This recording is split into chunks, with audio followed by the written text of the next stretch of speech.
Welcome to Wrestling Talk in the Shop, where we cover all things professional wrestling, from new wrestling to classic wrestling and everything in between. We go to wrestling, we do some wrestling, and everything in the ring. Join us now for Wrestling Talk in the Shop. Hey guys, it's Jonathan from Wrestling Talk in the Shop, and welcome back to the channel. And today we're going to go over Inside Wrestling from, let's see, I just looked at this, can't remember, from May of 91.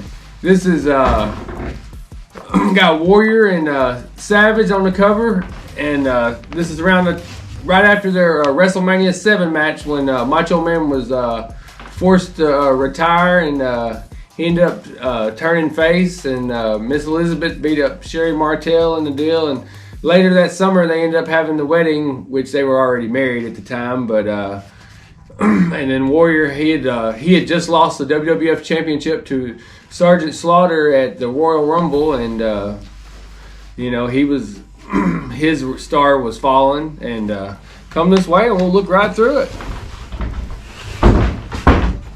This is from Inside Wrestling. It's from the same publisher of Pro Wrestling Illustrated, which they're still around today in some form or fashion, mostly the internet. But in May of 1991, the internet wasn't around. If it wasn't in my world. And this was how you got your news and whatnot. And it was this tape trading was popular, and mostly, I didn't get the chance. I grew up, we didn't buy every wrestling pay-per-view, so usually I had to get them a month after the fact at the video store, and I didn't even get wrestling magazines a lot, but I would always, when we went to the grocery store, that's where I spent my time, either in the toy aisle or the magazines, looking at the wrestling magazines, and occasionally I would get one, but let's see, there's your table of contents. May of 91, what was going on in May of 91? You got let's see here, Larry Sabisco, and I don't know what it's talking about, behind the dressing room door by David. What's that? Rosen? Read that, Lindsay. What's that? Rosenbaum. And then we'll move right along here. We'll go through this. We're not going to read the whole magazine, but we'll look through it and see what just imagine being a young person back in the day, and this was how you got your this is how you found out stuff, what was going on, and there was still some territories around. Jerry Lawler, I think Memphis is still around in some form or fashion. They still have Memphis wrestling. That's a big did you get that camera situated yet? All right. And you got here, that's Irwin IRS, that's Alexander York, that's Bray Wyatt's dad right there, and I can't see who that, I guess that's Terry Reynolds, that's Goldust's Marlena. Terry Taylor, the Red Rooster, of course, Macho King, and you got Paul Bearer and the Undertaker, and Jerry Lawler, and Jamie Dundee. This is Bill After reporting this. And he's still around today. You can see him a lot. He still does a lot of stuff on the internet. Brian Armstrong, a 25. Read that, Lindsay. Read that article. Okay. I guess you can read it. You can just read that. Bullet Bob Armstrong, 25-year veteran of the mat sport, is a proud and patriotic man. 3 of his sons, Brad, Scott, and Steve, currently compete in the Ring Wars. Bob's youngest son, Brian, has 1 pro match to his credit and is currently competing in an entirely different war. Brian, a corporal in the United States Marine, is currently serving with a unit stationed in Saudi Arabia near the Kuwait border. It scrapes on your nerves living in your fighting holes and waiting for the real fight, Brian said, January 23rd, article of USA Today. We've got past the point where we sit around talking about tough and leatherneck mean we are, and we've got to the point where we know the day is coming. We'll have to prove it. And if you don't know who that is, that's Road Dogg Jesse James. He works in NXT still to this day. He's one half of the New Age Outlaws. One of the founding. Well, I don't guess he was a founding member of DX, but he was in after Shawn Michaels left after WrestleMania 14. I mean, he was, and Triple H kind of rebuilt it. He brought the New Age Outlaws in it, and he's a veteran. Comes from a wrestling family, you know, and let's see what's behind the dressing room door. Top secret. It's just goes over what was going on. We'll see. We're not. The Insider. If David San Martino insists on battling his father's old foe, Ivan Koloff, then he may as well take on some of his grandfather's ancient rivals, suggests Eddie Elner. He never quite found his footing in professional wrestling. David San Martino. I mean, it's hard when your dad's Bruno. Hard to live in a shadow that big.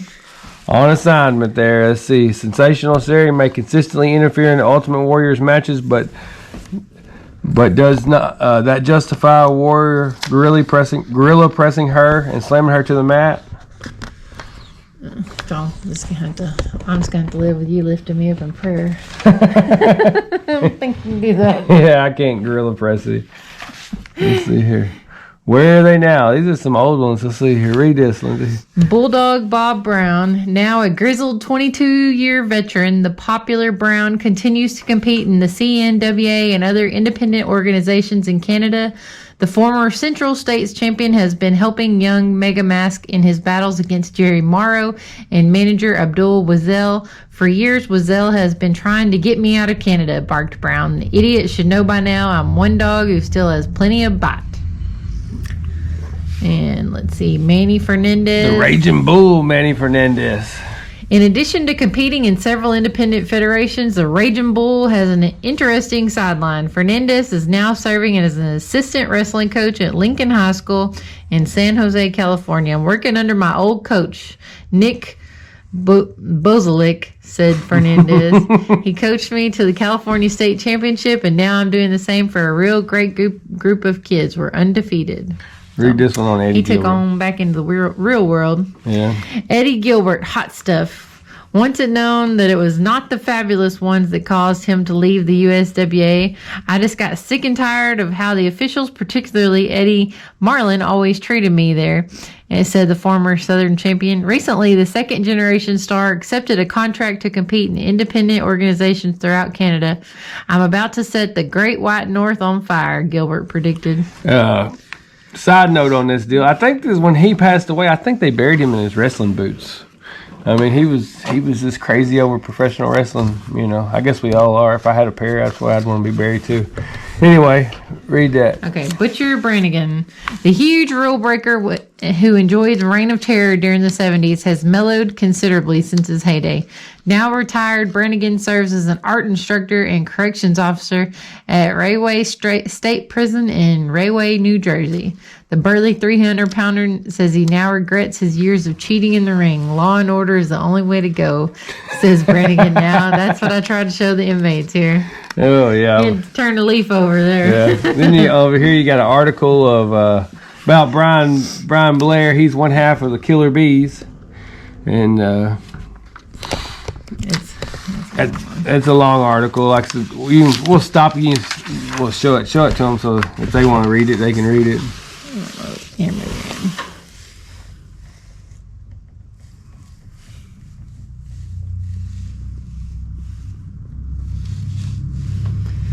Read this little footnote here. Okay, I'll read the footnote. Here, show the camera on that. Brian Blair, previously best known as the member of the Killer Bees, currently competes in UWF where he's engaged in a hot feud with Cowboy Bob Orton. I'm not sure by this time. That must have been, what's that guy's, the UWF, the crazy guy from California's UWF. I can't remember. You know, there were so many wrestling organizations with the name UWF. I mean, but that had to be the, they did a Dark Side of the Ring episode. There's a nice 8x10 photo of Brian Blair. Frame it. Put in your picture frame. Yeah, black and white there. The best in wrestling videos. Then we got news from the Wrestling Capitals. Kamala versus Sam Houston. We saw him. Yeah, I caught his thing, but then this kid suckered me out of it. Yeah. Because I was like, it's Sam Houston. Okay. For $5, he'd give you one. Outweighing his opponent by nearly 150 pounds, Kamala took early control, hammering Houston with vicious chops to the head and chest. Houston, however, fought back with some hard right hands that stunned the Ugandan giant. Houston attempted a bulldog, but Kamala blocked the attempt after Kamala gave Houston a spine crusher. He crushed him with a big splash and gained the 3 count. Other bouts, Brad and Bart Batten defeated Torres Bulba and Ken Massey, and the LP Connection beat Jimmy Valentine and Thunder, and Bob Orton and the Executioner battled to a double countout. So I guess this is just your refresher on what happened. All right, read this week. one here. Here we go. Sergeant Slaughter versus Hacksaw Jim Duggan. Look at Hacksaw's face. He looks like he's somebody just show him up close. Yeah, he looks like he's cross-eyed there. Yeah. One eye's looking one way and one looking the other. Looks like he's been riding around with I Iron used to know Sheik. somebody like that. Okay. All right, read this. Both men went at each other with savage ferocity. Duggan was the first to get the upper hand, bashing Slaughter's head into the turnbuckle 10 consecutive times after General Adnan interfered. Adnan. Sorry, Adnan interfered. Sergeant Slaughter brutalized Duggan, but Hacksaw soon came back. I can't, this is like getting me all tongue-tied here. Duggan was about to score the pin when Adnan interfered again. As Duggan and Adnan argued, Slaughter slammed Hacksaw in the stomach with Duggan's 2x4. As Duggan doubled over in pain, Slaughter pinned him. Other bouts, the Ultimate Warrior defeated Randy Savage. Bret Hart and Davey Boy Smith beat Demolition. Kerry Von Erich defeated Kurt Hennig by disqualification. Davey Boy Smith pinned Warlord. And Jimmy Snuka pinned Buddy Rose. And Coco Beware defeated Black Bart. We went to his thing. Yeah, that was, we went to his memorial show. It wasn't the memorial, was it? No, it wasn't. It's like a fundraiser. Yeah, it was a fundraising show. I mean. He's not gone yet. I don't think he's doing well, but... I mean, I don't know. I mean, yeah. Anyways. Anyway, we're going to move right along. The Virgil was in that one. Yeah. Anyway, Matt Brock's Plain Speaking. What is this? Who's this about? Sergeant Slaughter? Oh, I guess so. You can this is about the Sportatorium. In Miami or Tampa, yeah. Tampa. Yeah, we went there. Yeah, you see our video. We Check out our video. Tampa. It's a small little building. Yeah. Kind of on this, like, in the middle of Side Street. You want to show the article so they can... Yeah, you can see it on here. Okay. You can read that. Here's Tony Adams and Jeannie there. Jeannie, is that how you... Yeah, I mean... it's Jeannie. I think Jeannie was married to Stone Cold Steve Austin for a while. I mean, she was dating Chris Adams and then ended up marrying Stone Cold, but I don't think her and Chris Adams were ever married. You know, that was the USWA days and kind of the dying days of Dallas, but they kind of brought a little life back into it, that Chris Adams and Stone Cold feud. Stunning Steve Austin, if you want to be accurate. Stunning Steve. All right, read. David San Martino pins Ivan Koloff as an anniversary gift for his death. Oh, yeah. Let's see. What's the date? Where you at right there? 1971, Bruno San Martino defended WWF World title against Ivan Koloff in set and lost. Recently, Bruno's son David took on Koloff, determined to avenge his father's stunning loss. Yeah, he beat... Ivan Koloff beat Bruno, and they said like the garden was like deathly silent. Like the referee told Ivan Koloff, just go to the back and we'll give you the title in the back. You know, that's what I've heard. I mean, and like I think Bill Apter was the first one to get pictures of him with the world title. You know, in the back. You know, he only held it for like 3 weeks, and then he ended up losing it to I can't think of his name. I think it was Stan Stasiak, and anyway, he was a traditional champion to get it onto another guy, and Bruno ended up, you know, but Bruno had held the title for 8 years, and he ended Bruno's 8-year run. But anyway, it seems like they always do it with like a shocker or somebody that it was just like you wouldn't think should win it. And they were worried that they were going to ride in Madison Square Garden when he lost the title. And read that right there. It's just, 20 years have passed since Bruno Sammartino was upset by Ivan Koloff for the WWF World title, but the Russian Bear has never let the world forget that match. Bruno has long since retired, but his son David soundly defeated the brutal veteran as a way of honoring the living legend. So, spoiler alert, he won. yeah. I mean, he was beating up on An old guy. I mean, there's more shots to the match. I wonder what that was from the UWF. I don't know. I wish I could think of who was the promoter. I know I got to see the guy's face. He was a real cocaine crazy guy. But I'll think of it as soon as we get through with this. But I can't think of it now. The Steiner brothers. Steiner secret pact. If one wins the world title, the other gets a shot. The only one that ever won a world title was Scott Steiner.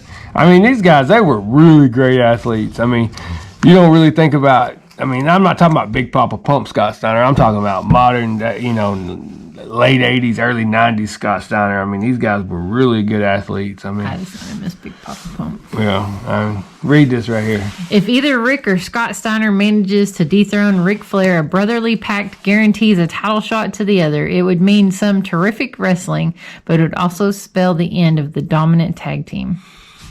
This is a story of two Steiners and a single NWA world title. Read this. Let them they can read it. I wouldn't. For time constraints, we're not going to read the whole magazine. It is lengthy. Yeah. You'll just read the highlights, and if y'all want to read it, you can read those. Rick Steiner has battled the NWA World Champion Ric Flair in a singles matches so far.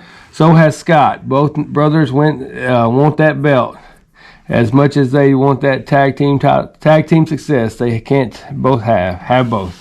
And the powers to be, I think Dusty Rhodes. I read Ric Flair's book, the Last World Champion, and the way I understood it, Dusty Rhodes wanted Rick Steiner to beat Ric Flair for the title at that time. Ric Flair didn't want to do it, and this was around the time that he ended up. Dusty and Rick were having issues, and excuse me. Long story short, I think he ended up going to WWF with the title belt at that time, but that's according to Ric Flair's book, the Last World Champion. And another interesting fact: when the Steiner brothers went to WWF, they wanted they considered putting the world title on Scott Steiner, and I can see why, because he had that look and he had the wrestling ability too. He wasn't all looks. But anyway, we'll move right along. Here's some highlights from the match. And Rick was good too. You can see a lot of. I'm not knocking Rick, but Scott was definitely the better of the two. If I had to pick, Braun Breaker should do good. He's got it in his blood, and there's some pause. You can read that article. Rick is giving Flair tense moments above. He definitely has the skills to win the world championship, as does Scott, who demonstrates his knowledge on Ron Simmons below. And like I said, guys, just for time, we can't read the whole magazine. We'd be here 2-3 hours. But we'll just go through and just talk about it a little bit. And there's Ric Flair. Look at that robe. Yeah, his 7th world title. I guess that one's... I don't know. His last chance for respect. Probably a flower robe. They probably thought... I don't know which one it was. At this time, they probably thought Rick was on his way out. They didn't know he'd have several more world titles reigns to go. That was probably his worst haircut ever. Yeah. That was, definitely that 90s boy, skater boy haircut. I don't know what you call that. Kind of looks like what they're trying to bring back now. But this was around the time, I guess, of that clash. The Stinger is fixing to retire. Yeah, the Stinger's fixing to retire. That's crazy. These two guys, you can see them on TV pretty regular still to this day and age. Yeah, see, not AEW. Yeah. Hey, Sting is going to have a match at the pay-per-view this weekend. Before it's over, they're going to have a Ric Flair out there. Yeah, Ric Flair will probably turn on him. And Savage versus Warrior, consumed by hatred. The bloodlust of ex-champion. And, oh, yeah, that's a nice photo. Yeah, read that there. Savage and Warrior have battled on the mat, in the air, and in the cage. On balance, Warrior is ahead in the feud, but Macho King won't concede anything to his foe. And you can see it's got different shots there. I mean, we'll move right along there. Sting, don't call me a crybaby just because I want justice. Let's see. What is this about? I know I'm the best wrestler in the NWA. I want the belt back, and I'm gonna get it. You're gonna get it. What is that? Was a Q&A. Yeah. Okay. Like I said, you can. You don't have to. You want to read a couple, or? Yeah. Nah, you're not supposed to say that. I just glanced over and they didn't look that interesting. I take pride in being honorable. I don't change my morals or beliefs because of personal setback. Ric Flair is a weasel and a bloat on the NWA, and he is a subpar wrestler. He has a lot of bags in his tricks. He can say anything, but he ain't no subpar wrestler. And Virgil leaves Ted DiBiase, $1 million mistake. I mean, it's still costing Virgil to this day. What do they call him? Meat sauce, something. I can't remember what he's got some kind of nickname that he uses on social media, but I can't remember. Meat sauce? He's something meat sauce or something. He loves breadsticks from something from Olive Garden. I can't remember. You know, he's even appeared on AEW. Yeah. And for years, long suffering, what manservant Virgil did $1 million man Ted DiBiase's cruel bidding. Finally unable to take on any more humiliation, Virgil left DiBiase for good. Will Virgil's live to regret a split that could soon prove to be very expensive in more ways than one? He's probably still regretting it's a mistake to this day. I'll call you my manservant. And there's Virgil and the Texas Tornado, Kerry Von Erich. There he is. We'll be watching that movie pretty soon. Yeah. And then over here he's wrestling. Virgil once wrestled Rowdy Piper above, but now Piper's training him when Virgil's attempted to save DiBiase from a beating by Jake Roberts. He paid a high price, and DiBiase wasn't there to help him out. And then you can see where there's the Kerry boots we tried to buy. No, those aren't not the same ones. I know. I'm teasing. Then you got over here one-on-one. You and Sid Vicious had a great run as the Scrappers, but that's all in the past. Sid's Skyscrapers. They were the Scrapers. Sid's with the Horsemen now, and this is his home, Barry Windham. Yeah, and then you got Sid's ready to drop out of the Horsemen forever. The minute I decide to reform the Skyscrapers for good, he's out of there, says Dan Spivey. This is a telephone wire. So let's see. What is this? Like they're just talking to each other? Yeah, it's just a little thing for the... Barry Windham wants Sid Vicious to remain a member of the Four Horsemen. Dan Spivey wants Vicious to rejoin him as the Skyscrapers. And that's why Windham and Spivey, the two unabashed rule breakers, are arguing with each other. Around this time, Sid Vicious was on his way to the WWF to eliminate Hogan from the 92 Rumble, so Ric Flair could win it. All right. All right. We got Stan Hansen here. Should be kicked out of the NWA permanently for the way he's choked Sting and other opponents using his bull rope. In reader Lynn Davis view. I guess you could write in your little... oh, yeah. Write in. I forget what they're telling you what's this month here. You could see the next month there. Lou Thez returns to the ring at age 74. That's going to be Ric Flair. How old is he? He's up there. I don't know. He's probably right there with him. Yeah. Sincerely yours. You got the Glow over here. It's little gorgeous ladies of wrestling. 3 sensational tag team matches: Royal Hawaiian and Spanish Red versus the California Doll and tapes. Americana. These are tapes. You can buy. Okay. Yeah. Okay. Then you got more. Olympia versus Jungle Woman. I like that. Jungle Woman. When Ivan Koloff won the WWF title from Bruno Sammartino in 1971, the sadness in the sport proved how loyal fans were to Bruno, reader Pat Walls says. No honky tonk, not honky love. He don't have no honky love now because he ain't the longest reigning Intercontinental Champion. That's right. Yeah, he just lost his claim to fame there. But I got a little honky love for him. Look, you could Wrestling's Gold, 8 classic wrestling tapes. I mean, I'd love to have some of these wrestling tapes. They're probably worth some money. Yeah, now they cost a fortune on, let's see what you get on. Volume 1, Rock and Roll Express versus Randy Savage and Lanny Poffo. That would be great to see. Hulk Hogan versus Jerry. Jerry. Don't have it in these. Also, you have Hulk Hogan versus Jerry Lawler. That's probably in Memphis there. Nick Bunkwinkle versus Manny Fernandez. The Sheik versus Mark Lewin. David and Kerry Von Erich versus Gene Yates and Baron Corbin. Probably butchered that name.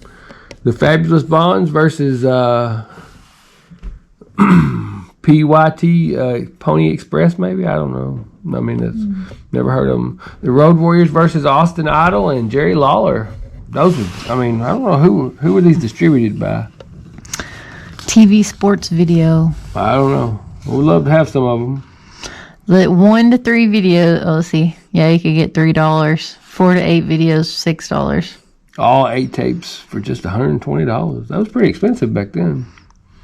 They were $20 each. Oh, okay. Yeah. So what is that down here? Oh, it's for postage. Okay, I was going to Yeah. say, why is it so cheap? They wouldn't mail them to you for free, even back in the 90s. Well, media mail.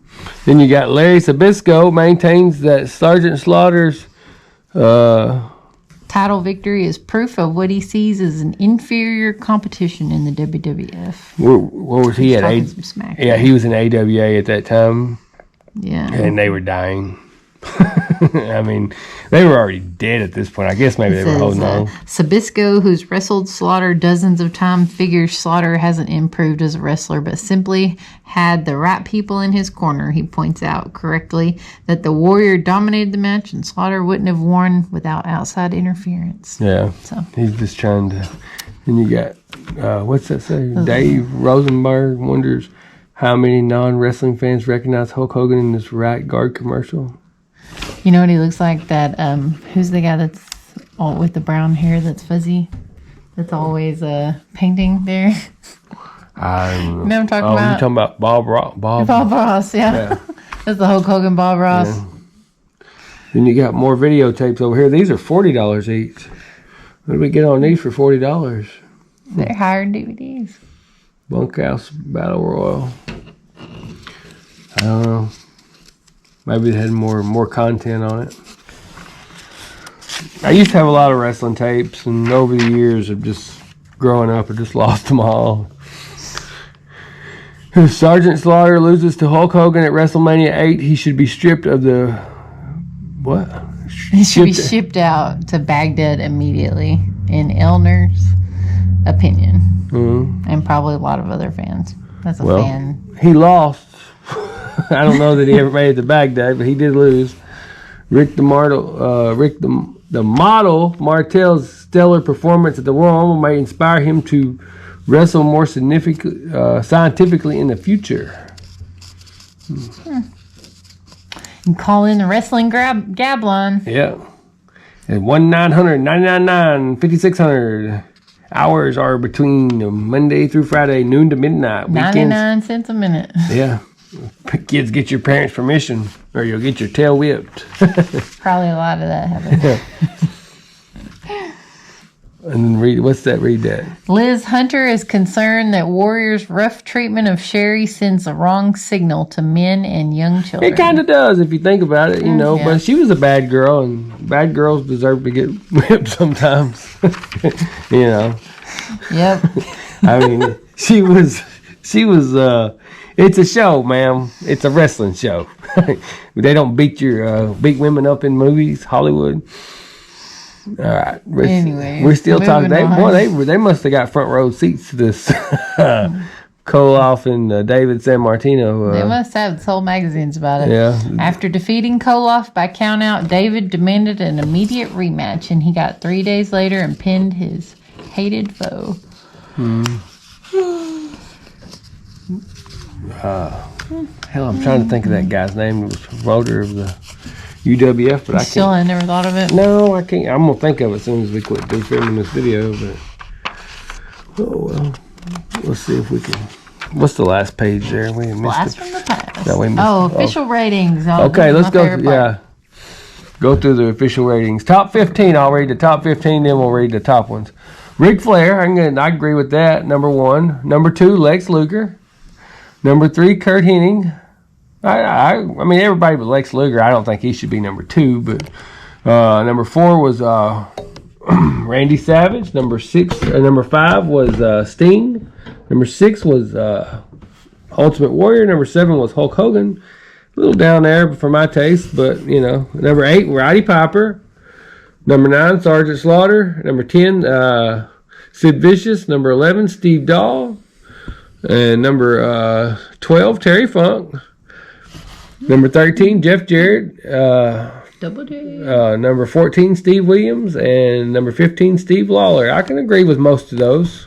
And then you go to the NWA, you got Ric Flair, who of course was the champion. He was number 1. And then you got the WWF. Sergeant Slaughter was the champion at the time, so of course he was number 1. Most popular is Hulk Hogan, Lex Luger, Sting, The Ultimate Warrior, Scott Steiner, Rowdy Piper, Jerry Lawler, Jake Roberts, Rick Steiner, Boss Man, El Gante. Was he really that popular? Hacksaw Duggan, Jeff Jarrett, Virgil, and Paul Orndorff.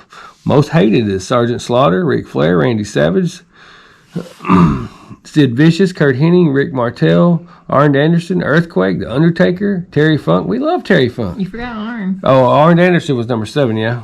Ted DiBiase, Barry Windham, Terry Taylor, The Hood. Never heard of The Hood. Cactus Jack. And the number 1 tag team was the Hart Foundation. I can agree with pretty much all of that, except I think the number they got the Legion of Doom down here. They're a little lower than they should be. They should be at least number 2, if not number 1. But anyway, guys, and Freebirds, Rockers, Yeah. Demolition. read this over here. Or don't have to read it. It's roll call there. Show them the roll call, the champions and stuff. Oh, yeah, I'm gonna zoom in on this because it's kind of writing. Yeah. Pardon me. We got to do a little work Sorry, with the got camera. We're not stuck professional YouTubers yet. We're not. Please send donations. No, I'm just kidding. We don't want your money. We just want you to watch our videos.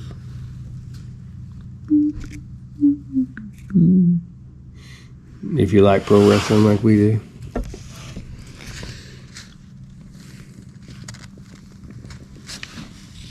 In 1991, Texas All-Pro Heavyweight Champion was Tugboat Taylor.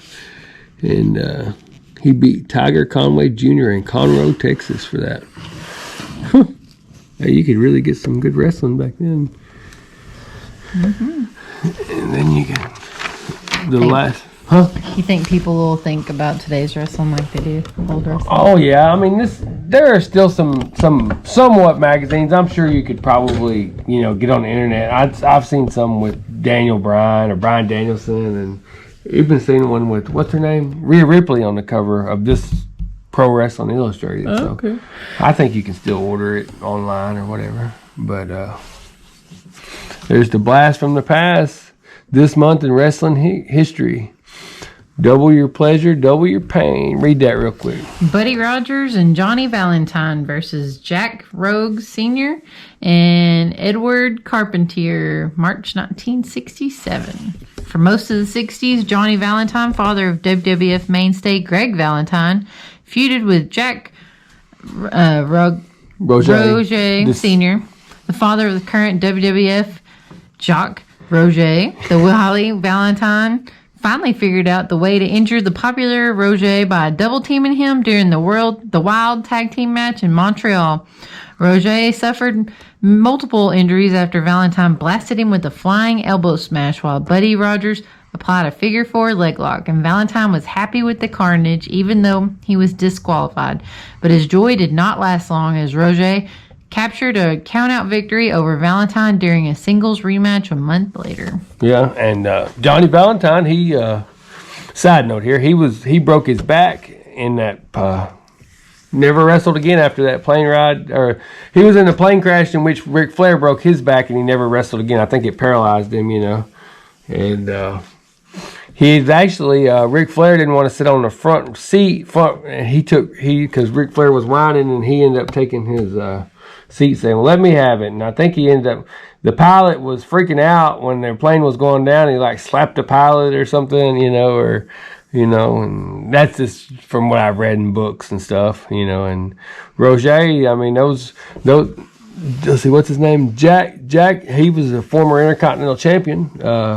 Beat Bret Hart and then lost it to Rowdy Piper, in which Rowdy Piper ended up losing it back to Bret Hart. And the only color in the magazine is the ad. is the UWF Power Line. Hear the power of the Universal Wrestling Federation. Get all the inside gossip and about the UFW stars. And $2 per meeting. My God. That's how they afford the color page. Yeah, I mean, I wish I could think of who that promoter is, but I just can't think of it. They did a whole Herb Campbell. They did Finally figured it out. Yeah, he was promoting the UWF, and he brought a lot of the old. He even brought Bruno Sammartino in and whatnot in that time. And there's your back of it. You can order your magazines there. Wrestling. We're getting a little glare here. You see the back of it good. There you go. Order your next copy. And anyway, guys, we hope you enjoy this kind of content, and we sure enjoy you watching our videos. And human interaction is good for the channel. Like and subscribe, and we appreciate you watching. Thanks, guys.